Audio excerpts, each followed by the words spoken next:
Milí priatelia, s Peťom Pellegrinim sa poznám dlhé roky a napriek mnohým rozdielnym názorom máme veľmi korektný vzťah. Tak je to aj v tomto prípade, napísal na svojom telegramovom účte podpredseda parlamentu Ľuboš Blaha a ďalej pokračoval.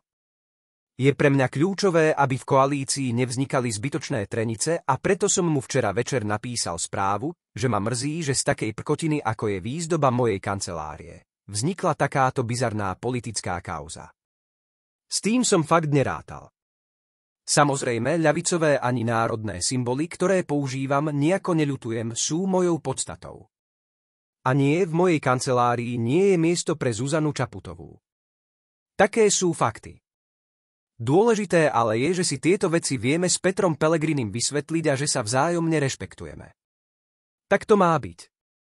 Som v kontakte aj s Andrejom Dankom a jeho podporu si takisto veľmi vážim.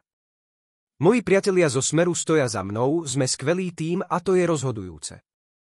Pre Slovensko je teraz najdôležitejšie, aby vládna koalícia bez problémov fungovala a aby sme mohli prijímať také dôležité rozhodnutia, ako napríklad dnes, keď vláda Roberta Fica odmietla vojenskú pomoc na Ukrajinu. Plníme sľuby a na to som veľmi hrdý. Ďakujem koaličným partnerom z Hlasu aj Slovenskej národnej strane za porozumenie. Viem, že sa vo všetkom vždy nemusíme zhodnúť, ale Slovensko nás potrebuje všetkých a spolu. Čo je kľúčové, ďakujem vám za vašu podporu, priatelia, každý deň cítim tú obrovskú silu, ktorá je vďaka vám za mnou.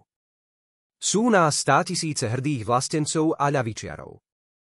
Bežní pracujúci ľudia stoja za mnou a to je pre mňa to najcennejšie. Všade, kde chodím, počúvam, že KDH-ci sa v ostatných dňoch neuveriteľne strápnili a Fero Mikloško sa na TA3 v debate so mnou historicky znemožnil. Dobre im tak. Tento súboj sme politicky vyhrali a ja som na to hrdý. Teraz ale nie je správny čas na ďalšie silné gestá ani na drobné jesenné provokácie. Slovensko potrebuje upokojiť a my sa musíme pustiť naplno do práce, za ľudí, za mier, za slobodu. Na tomto máme s Petrom Pellegrinim plnú zhodu. Slovensko na prvom mieste. Ďakujem.